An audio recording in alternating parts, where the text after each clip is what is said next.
Gaza വീണ്ടും യുദ്ധക്കളമാവുകയാണ്. ഇസ്രായേലിൻ്റെ IDF സംഘം കഴിഞ്ഞ ദിവസം ഹമാസ് നേതാവിനെ വ്യോമാക്രമണത്തിലൂടെ കൊലപ്പെടുത്തിയതാണ് കരാർ ലംഘനത്തിൻ്റെ മറ്റൊരു പാത്രമായിട്ട് മാറുകയും അതോടൊപ്പം തന്നെ ഹമാസിൻ്റെ ആളുകളും ഇസ്രായേൽ സൈന്യവും നേർക്കുനേരെ ഏറ്റുമുട്ടുന്ന സാഹചര്യങ്ങൾ സൃഷ്ടിക്കപ്പെടുകയും ചെയ്തിട്ടുണ്ട് എന്ന് അന്താരാഷ്ട്ര മീഡിയകൾ ഈ വിഷയവുമായിട്ട് ബന്ധപ്പെട്ട് പ്രാധാന്യത്തോടു കൂടി പറയുകയാണ്. കരാർ വ്യവസ്ഥ ഉണ്ടാക്കിയതിനു ശേഷം 600ഓളം തവണയാണ് ഇസ്രായേൽ കരാർ ലംഘനം നടത്തിയത്. 300ഓളം ആളുകൾ അല്ലെങ്കിൽ 300ൽ കൂടുതൽ ഫലസ്തീനികൾ ഈ ലംഘനവുമായിട്ട് ബന്ധപ്പെട്ടുള്ള വെടിവെപ്പിലും സ്ഫോടനത്തിലും കൊല്ലപ്പെടുകയും ചെയ്തിട്ടുണ്ട്.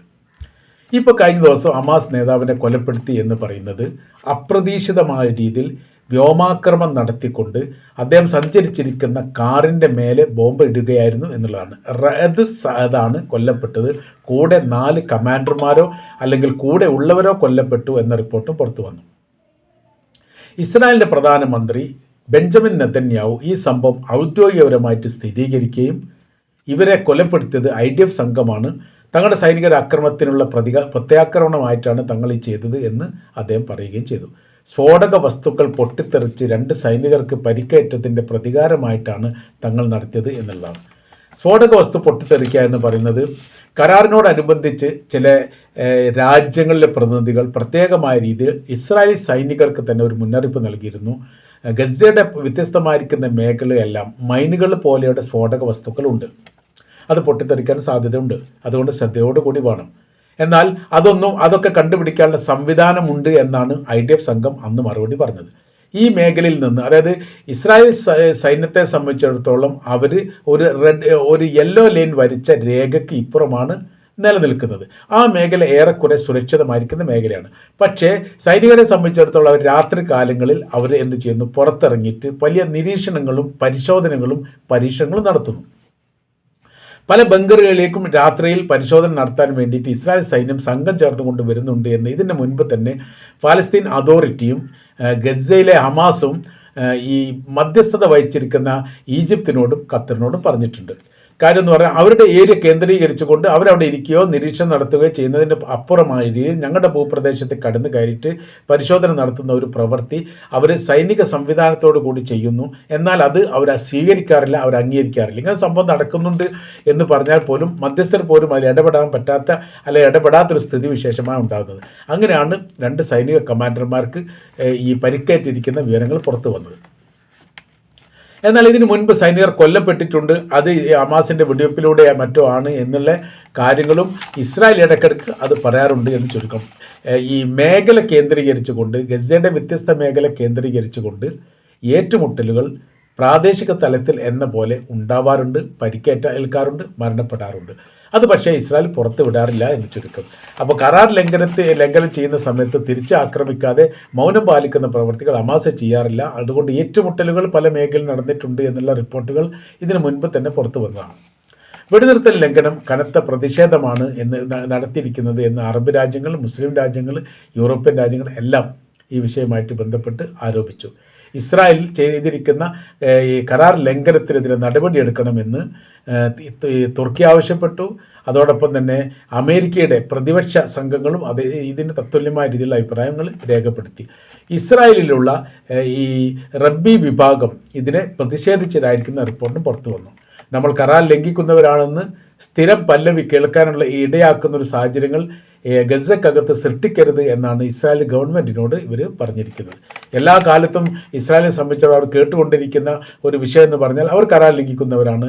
അതുകൊണ്ട് എന്തൊരു പ്രവൃത്തിയും കരാർ വ്യവസ്ഥകൾ ഉണ്ടാക്കിയാലും അതുകൊണ്ട് കാര്യമില്ല, ഇസ്രായേൽ ആ ലിസ്റ്റിൽ പെടുത്താൻ വേണ്ടി സാധിക്കില്ല എന്നുള്ള ഒരു അഭിപ്രായം വീണ്ടും വീണ്ടും കേൾക്കുക എന്ന് പറയുന്നത് ഇസ്രായേൽ എന്ന് പറയുന്ന വിഭാഗങ്ങൾ ഇസ്രായേലിൻ്റെ അകത്ത് മാത്രം ജീവിക്കുന്നവരല്ല, ലോകത്തിലെ വ്യത്യസ്ത രാജ്യങ്ങളിലൊക്കെ ജൂത വിഭാഗങ്ങളുണ്ട്, അവരെപ്പോലും സാരമായിട്ട് ബാധിക്കും. കരാർ ലംഘനം ചെയ്യുന്ന ഒരു ജൂത വിഭാഗമാണ് എന്ന് പറയുമ്പോൾ നമ്മളെ അത് ബാധിക്കുന്നുണ്ട് എന്നാണ് റബ്ബിമാരുടെ അഭിപ്രായം. UN പൊതുസഭയിൽ ഈ വിഷയവുമായിട്ട് ബന്ധപ്പെട്ട ഒരു പ്രമേയം വന്നിട്ടുണ്ട്. ആ പ്രമേയത്തിൽ ഇസ്രായേലിൻ്റെ നടപടിയെ ശക്തമായി ഈ പ്രതിഷേധിച്ചിട്ടുണ്ട്. മാത്രവുമല്ല ധിക്കാരപരമായിരിക്കുന്ന ഈ നടപടിക്രമത്തിൽ നിന്ന് ഇസ്രായേൽ മാറി നിൽക്കണം എന്നുള്ള അഭിപ്രായം പൊതുസഭയിൽ ഉയർന്നിരിക്കുന്നു. യുനെർവയ്ക്ക് പൂർണ്ണമായിരിക്കുന്ന അധികാരം നൽകണമെന്ന് UN സഭയുടെ ഇതേ പ്രമേയത്തിൽ തന്നെ മറ്റൊരു റിപ്പോർട്ടിൻ്റെ ഭാഗത്ത് അത് കാണാനും വേണ്ടി സാധിക്കുന്നു. അത് പറയാനുള്ള കാര്യം എന്ന് പറഞ്ഞാൽ ഗസയിലേക്ക് കരാർ വ്യവസ്ഥ പ്രകാരമുള്ള വാഹനങ്ങൾ ഇപ്പോഴും കടത്തിവിടുന്നില്ല. ഒറ്റപ്പെട്ട വാഹനങ്ങൾ ഇസ്രായേലിൻ്റെ സൈനികർക്ക് തോന്നുന്ന സമയത്ത് മാത്രമാണ് കടത്തിവിടാറുള്ളത്. അതും വിരലിൽ എണ്ണാവുന്നത് മാത്രമാണ്. അപ്പോൾ കരാർ വ്യവസ്ഥ പ്രകാരം എത്രയാണോ ഭക്ഷ്യധാന്യങ്ങളും ആവശ്യ വസ്തുക്കളും ഗസക്കാർക്ക് ആവശ്യമുള്ളത് അത് അനിയന്ത്രിതമായ രീതിയിൽ റഫാ അതിർത്തി കടന്നുകൊണ്ട് ലക്ഷ്യത്തിലേക്ക് എത്തിക്കാൻ വേണ്ടിയിട്ട് സഹായിക്കും എന്ന് ഇസ്രായേൽ കരാറിൽ ഒപ്പിട്ടതാണ്. പക്ഷേ കരാർ പാലിക്കുന്നില്ല എന്ന് മാത്രമല്ല യുനെർവയ്ക്ക് UN പൊതുസഭയുടെ കീഴിൽ പ്രവർത്തിക്കുന്ന യുനെർവ എന്ന് പറയുന്ന സാമൂഹിക സംഘടനയ്ക്ക് അവിടെ ഭക്ഷ്യധാന്യങ്ങൾ വിതരണം ചെയ്യാനുള്ള അനുമതി നൽകണം എന്ന് UN തന്നെ പറഞ്ഞിട്ടുണ്ട്. അത് ആദ്യഘട്ടത്തിലുണ്ടായിരുന്നു, പിന്നീട് അത് ഇസ്രായേൽ എടുത്തു കളഞ്ഞു. അവർ പറയുന്ന കാര്യം ഹമാസുമായിട്ട് ബന്ധപ്പെട്ടാണ് യുനെർവ എന്ന് പറയുന്ന സംഘടന.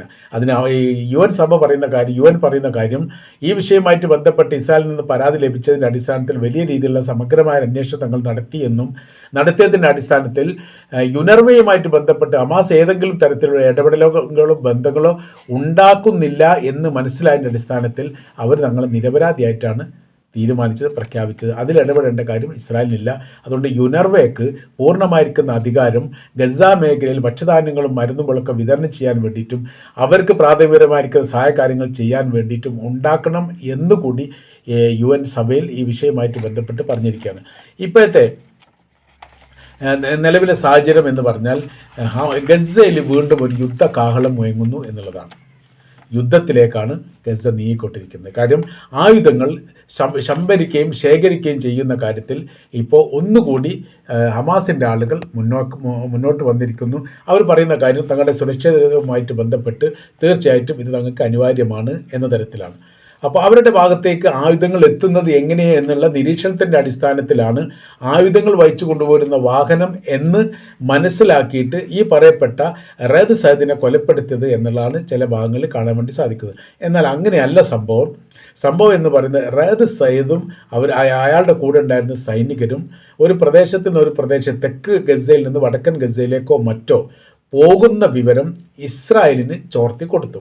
ആ ചോർത്തി കൊടുക്കാൻ വേണ്ടിയിട്ട് അവിടെ ഒരു വിഭാഗം തന്നെ പ്രവർത്തിക്കുന്നുണ്ട്. അവരുടെ അനുമതിയോടുകൂടി അവരുടെ ഈ മുന്നറിയിപ്പിൻ്റെ അടിസ്ഥാനത്തിൽ വ്യോമാക്രമണം നടത്തുകയായിരുന്നു. കാര്യം ഇന്ന മേഖലയിൽ നിന്ന് ഇന്ന വിഭാഗം ഇന്ന വാഹനത്തിൽ സഞ്ചരിക്കുന്നുണ്ട് എന്നതിൻ്റെ വിവരം IDF സംഘത്തിന് ചോർന്ന് കിട്ടുന്നു. ചോരാൻ അവിടെ യഥാർത്ഥത്തിൽ ഇസ്രായേലിൻ്റെ സംഘമായിരിക്കുന്ന ചാരസംഘവും അത് അവിടെ സജീവമായിട്ട് പ്രവർത്തിക്കുന്നുണ്ട്. ഇതിനിടയിൽ തന്നെ 2-3 പേരെ പിടിക്കപ്പെട്ടു എന്നുള്ള കാര്യങ്ങളൊക്കെ ഉണ്ടായിരുന്നു. അപ്പോൾ അവരുടെ ഈ സംഘത്തിൽ നിന്ന് ചോർന്ന് കിട്ടിയ വിവരത്തിൻ്റെ അടിസ്ഥാനത്തിലാണ് ഇസ്രായേൽ എന്ത് ചെയ്യുന്നത്, ഇസ്രായേലിൻ്റെ അകത്തു നിന്ന് യുദ്ധവിമാനങ്ങളെ പറഞ്ഞയച്ചുകൊണ്ട് ലക്ഷ്യം കണ്ടുകൊണ്ടുള്ള ആക്രമണം നടത്തിയത്. മൊസാദ് സംഘം അതിനു വേണ്ടിയിട്ടുള്ള എല്ലാ പ്രവർത്തനങ്ങളും ക്രോഡീകരിക്കുകയും ചെയ്തു. എന്നാൽ ഈ നടത്തിയിരിക്കുന്ന പ്രവൃത്തിയാണ് കരാർ ലംഘനമാണ് എന്ന് പറഞ്ഞുകൊണ്ട് വലിയ പ്രതിഷേധം നടത്തിയത്. ആ പ്രതിഷേധത്തെ പ്രതിരോധിക്കാൻ വേണ്ടി സാധിക്കാത്തൊരു പ്രയാസമുണ്ടെന്ന് മാത്രമല്ല, ഇതിനിടയിൽ തന്നെ ഇസ്രായേലിൻ്റെ പ്രതിരോധ മന്ത്രിയെ ഉദ്ധരിച്ചുകൊണ്ട് ഗവൺമെൻറ് പ്രതിനിധി പറഞ്ഞിരിക്കുന്ന കാര്യം വലിയ വിവാദമാണ്. അദ്ദേഹം പറഞ്ഞിരിക്കുന്ന കാര്യം ഇങ്ങനെയാണ്: ഗസക്കകത്ത് ഇപ്പോൾ തുടരുന്ന ഇസ്രായേലി സൈനികരെ സംബന്ധിച്ചിടത്തോളം അവർ സുരക്ഷിതരല്ല എന്നുള്ളതാണ്. ഏത് മേഖലയിൽ നിന്നും എപ്പോൾ വേണമെങ്കിലും ആക്രമിക്കപ്പെടാൻ സാധ്യതയുണ്ട്. അതിന് ഇറാൻ്റെ നേതൃത്വത്തിലുള്ള ഷിയ വിഭാഗത്തിൻ്റെ മിലീഷ സംഘം ഈ മേഖല കേന്ദ്രീകരിച്ചുകൊണ്ട് സജീവമാണ്. അതുകൊണ്ട് ഈ വിഷയപ്രശ്നത്തിന് വളരെ അടിയന്തരമായ രീതിയിൽ പരിഹാരമുണ്ടാക്കി ഇസ്രായേലിലേക്ക് ഗസയിലുള്ള ഇസ്രായേലി സംഘം അല്ലെങ്കിൽ IDF സംഘം മടങ്ങുന്നതാണ് ഉചിതം എന്നൊരു അഭിപ്രായം അദ്ദേഹം പറഞ്ഞിട്ടുണ്ട്. എന്നാൽ പിന്നീട് അദ്ദേഹം ഈ അഭിപ്രായം നിഷേധിക്കുകയും ചെയ്തു. അങ്ങനെ താൻ പറഞ്ഞിട്ടില്ല എന്നൊക്കെ പറഞ്ഞു പറ്റും. കാരണം വലിയ ഇടപെടൽ കാര്യങ്ങളൊക്കെ നടത്തിയിട്ടുണ്ടാവും. മാത്രമല്ല IDF സംഘത്തിന് മാനസികമായിരിക്കുന്ന പ്രയാസമുണ്ടാക്കുന്ന ഒരു റിപ്പോർട്ടാണ് ഇവിടെ നിന്ന് പുറത്ത് വന്നത്. അത് അവരെ സംബന്ധിച്ച് അവർക്ക് വലിയ പ്രയാസം ഉണ്ടാകും എന്നൊക്കെ ഒരുപാട് എതിർപ്പും വിമർശനമൊക്കെ അതിനോടനുബന്ധിച്ചുണ്ടായിരുന്നു. ഇപ്പോൾ യഥാർത്ഥത്തിൽ പറഞ്ഞിരിക്കുന്ന കാര്യം യാഥാർത്ഥ്യമാണ് എന്ന് ബോധ്യപ്പെടുന്ന രീതിയിലാണ് പല ഘട്ടങ്ങളിലും ഈ ഇസ്രായേലി സൈനികരും ഹമാസിൻ്റെ ആളുകളും നേർക്ക് നേരെ ഏറ്റുമുട്ടുന്നതും അതിൻ്റെ വെടിവെപ്പുമായിട്ട് ബന്ധപ്പെട്ട ശബ്ദവും പല മേഖലയിലും കാണാൻ വേണ്ടി സാധിക്കുന്നു എന്ന് ചില റിപ്പോർട്ടുകൾ കാണാൻ വേണ്ടി സാധിക്കുന്നു. അപ്പോൾ ഇവിടെ മൈനിങ്ങിൻ്റെ സ്ഫോടന ശബ്ദങ്ങൾ ഉണ്ടാവാറുണ്ട്, വെടിവെപ്പ് നടത്താറുണ്ട്. മരണങ്ങൾ ഉണ്ടാവാറുണ്ട്. ഇതെല്ലാം പല അന്താരാഷ്ട്ര മീഡിയ റിപ്പോർട്ട് ചെയ്യാത്തതാണ്. അപ്പോൾ യുദ്ധസമാനമായിരിക്കുന്ന സാഹചര്യങ്ങൾ യഥാർത്ഥത്തിൽ ഗസക്കകത്ത് ഇപ്പോൾ നിലനിൽക്കുന്നു എന്നാണ് ഈ വിഷയവുമായിട്ട് ബന്ധപ്പെട്ട് നമ്മൾക്ക് മനസ്സിലാക്കാൻ വേണ്ടിയിട്ട് സാധിക്കുന്നത്.